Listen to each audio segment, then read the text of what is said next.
कृष्णा।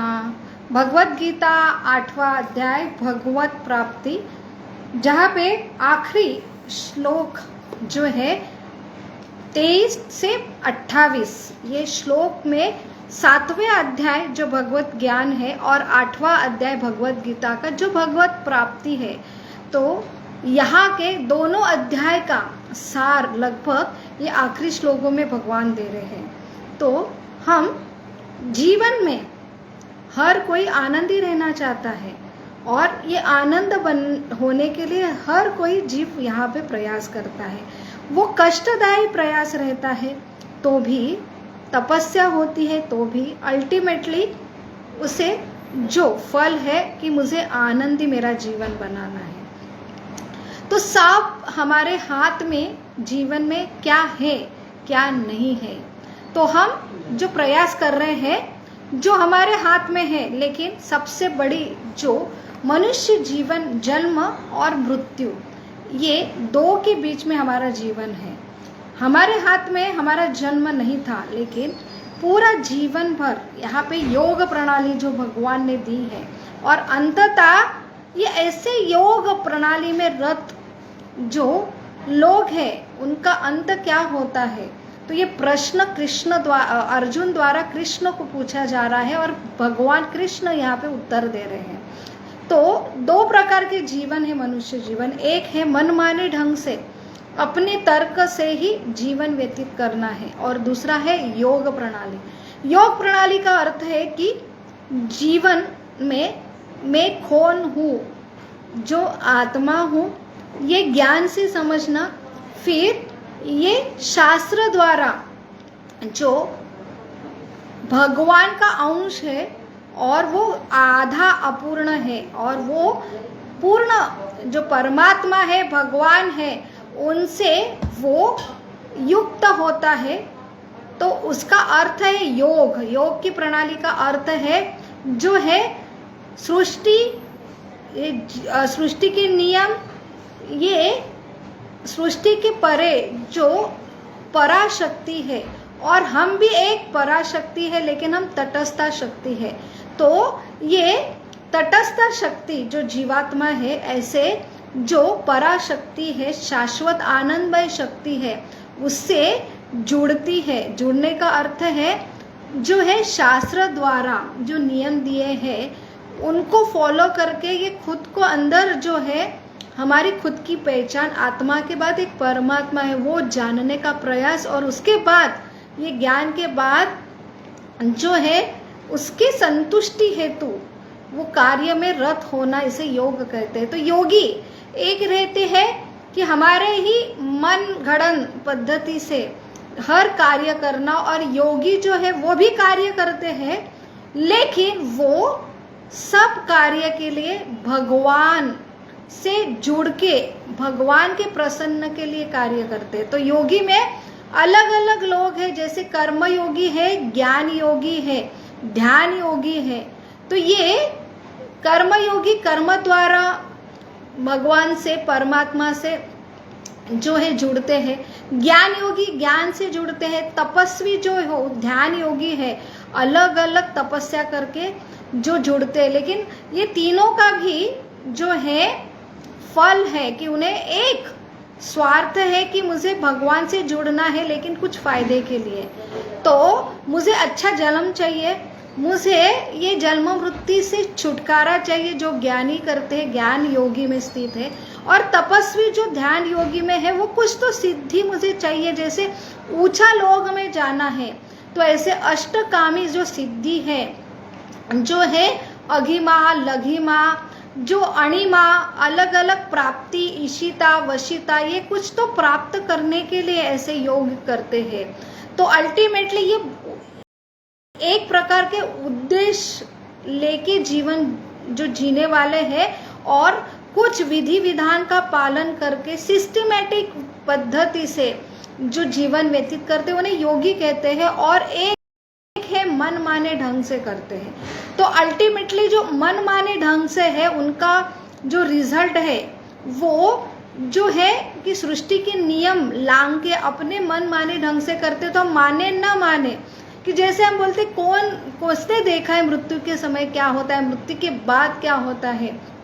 तो ये यही एक जो है कि जन्म के समय किसने देखा था, मैंने मेरा जन्म कैसे हुआ, ये मेरी सही में माता है क्या नहीं। जब मैं मेरा जन्म स्मरण करूं और जब मैं खुद ये जानूं कि मेरा जन्म क्या है अपने तर्क से, तभी ये इसको माता में समझूंगा, तभी मैं समझूंगा ऐसी जन्म जैसी चीज हुई थी।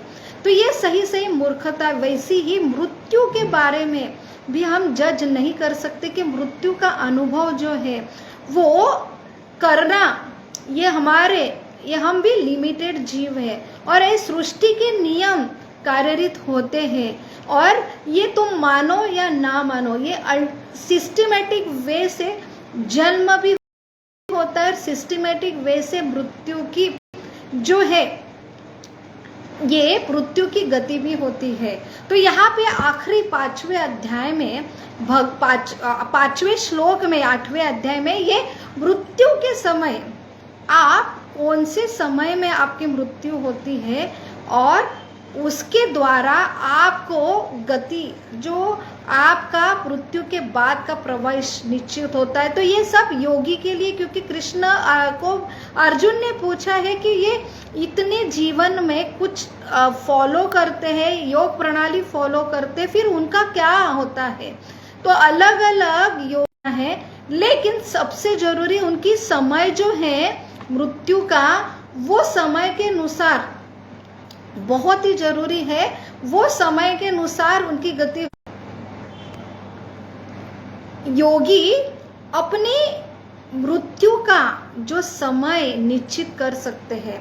तो योगी में इतना तपोबल होता है कि वो जैसे अलग अलग 6 चक्र बताए हैं, उनके लिए बहुत कठिन, जैसे ब्रह्मचर्य से ये प्रारंभ होता है तपस्या, वो अपने सारे मन इंद्रिय संयमित करते हैं। ऐसे योग तपबल से मन को एकाग्र करके जहाँ पे ये जो अज्ञा चक्र में स्थित करते हैं, फिर एक उचित समय, जो यहाँ पे 2 समय बताए, एक दक्षिणायन उत्तरायण।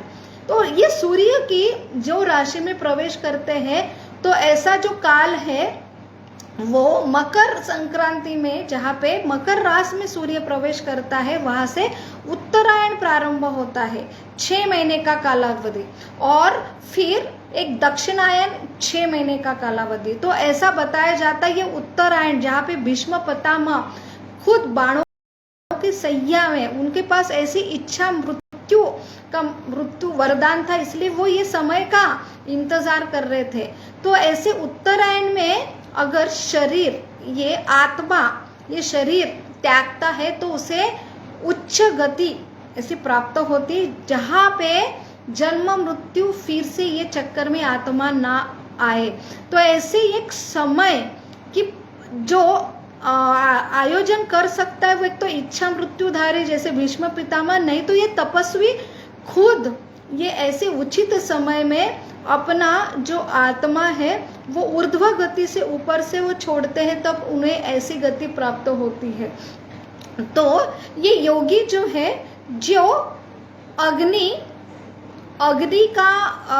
अग्नि देवता की सहायता से प्रकाश में, दिन में, और वो भी शुक्ल पक्ष में, दक्षिणायन में, ये 6 जो काल समय बताए भगवत गीता अनुसार, ये समय अपनी इच्छा से वो त्यागते हैं, तो ऐसे परम गति कि ब्रह्म ज्योति में उनका प्रवेश निश्चित होता है।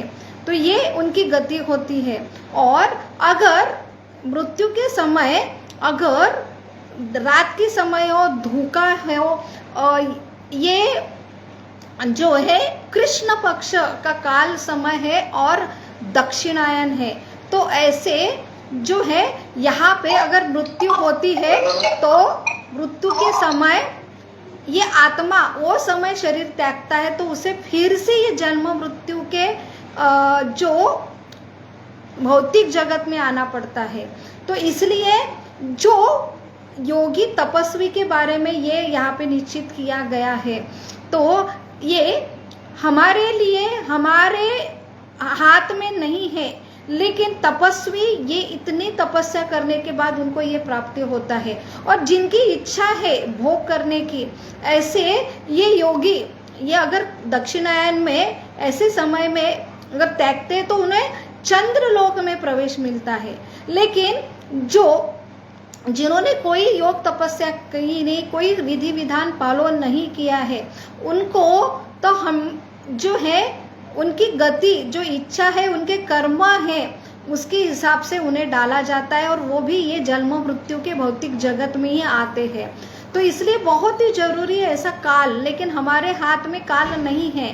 तो जो आखिरी श्लोक में 28 नंबर के श्लोक में भगवान बहुत ही सुंदर यहाँ पे हमें बता रहे हैं ये श्लोकों में कि लेकिन मेरा जो शुद्ध भक्त रहता है उसे कोई परवाह नहीं होती है कि दक्षिणायन में मेरा प्राण छूटे, मृत्यु आए या उत्तरायण में होए, क्योंकि सबसे जरूरी प्रोसेस जो है मन मना मद भक्तो मध्याजीमा नमस्कुरो, हमेशा मेरा चिंतन में वो लगा रहता है। और जो मेरा ये चिंतन करते समय अगर देह त्याग करता है तो वो मेरे धाम को प्राप्त होता है। तो इसलिए सबसे सरल योग तपस्या की विधि है जो है भक्ति योग, जो भगवान का नित्य स्मरण करो। तो इसलिए प्रकृति के जो नियम है उसके ऊपर लागू नहीं होते हैं, क्योंकि सबसे जरूरी प्रकृति ने ऐसी एक व्यवस्था की है जीवों के लिए कि जो जैसा स्मरण करता है वैसे उसे वो वहाँ पे भेजा जाता है। तो अगर जीव हमेशा भगवान का चिंतन करे, वो उसकी जीवन भर की प्रैक्टिस हो, तब अंत समय भी वो सबसे जो प्रिय व्यक्ति है उसका स्मरण करता है। और सबसे प्रिय व्यक्ति अगर भगवान कृष्ण है, उनका वो तीव्रता से स्मरण करता है, तो उसकी प्रैक्टिस उसकी जीवन भर है, तो वो मेरे धाम को प्राप्त होता है और वहाँ से वो फिर से ये भौतिक जगत जहाँ जन्म मृत्यु है वहाँ पे नहीं लौटता है। तो भगवान ये 18 अध्याय में पहले 6 अध्याय, लास्ट के 6 अध्याय, पहले 6 अध्याय में ज्ञान और कर्म कांड और कर्म योग दिया है, और लास्ट के 6 अध्याय में जो है कैसे विरक्ति पाना है, ये आसक्ति से जो है संन्यास योग दिया है। क्योंकि ये बहुत ही जरूरी है दोनों अध्याय, लेकिन सबसे जरूरी अध्याय है बीच के 6 से 12 अध्याय। तो यहाँ पे 7वें अध्याय से ये प्रारंभ होता है भक्ति योग। ये सैंडविच जैसा सबसे बीच वाला जो बहुत ही कीमती जो है ये 6 अध्याय है, और इसमें ये भक्ति योग दिया है। तो सारे भगवत गीता का सार ये बीच के 6 अध्याय में है। तो यहाँ पे सिंपल सरल विधि है भक्ति योग की, जो भगवान की अनन्य प्रेमा भक्ति। तो ये विधि में कोई आपको बहुत कड़क तपस्या नहीं करना है, कोई काल का प्रभाव की चिंता नहीं करना है। तो ये सबसे सिंपल विधि जो भगवान ने दी है भक्ति योग की, जिसके लिए वो ऐसे भक्त को जीवन भर भी चिंता नहीं है अलग अलग जो प्रकृति के नियम की और प्रकृति के द्वारा दंड करने की, क्योंकि वो पिता से प्रेम करता है। और ऐसा व्यक्ति पिता के नियम जो है फॉलो ही करेगा, उसके नियम नहीं तोड़ेगा, और ऊपर से वो रिस्पेक्ट करेगा हर जीव का, हर देव देवता का, हर सृष्टि के नियम का, और हमेशा जो है अपने पिता के जो प्रसन्न के लिए कार्य करेगा।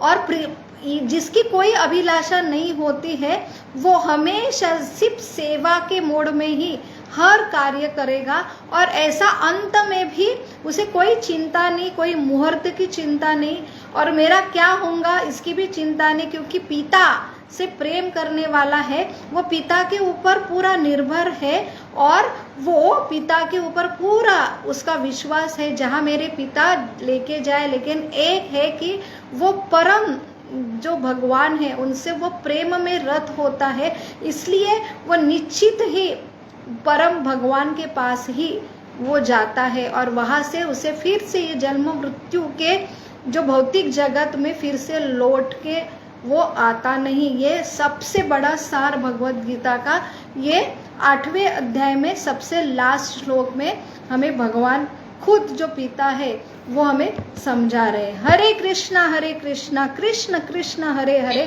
हरे राम राम राम हरे हरे। हरे कृष्णा। कल हम 9वें अध्याय को प्रारंभ करेंगे। हरि बोल।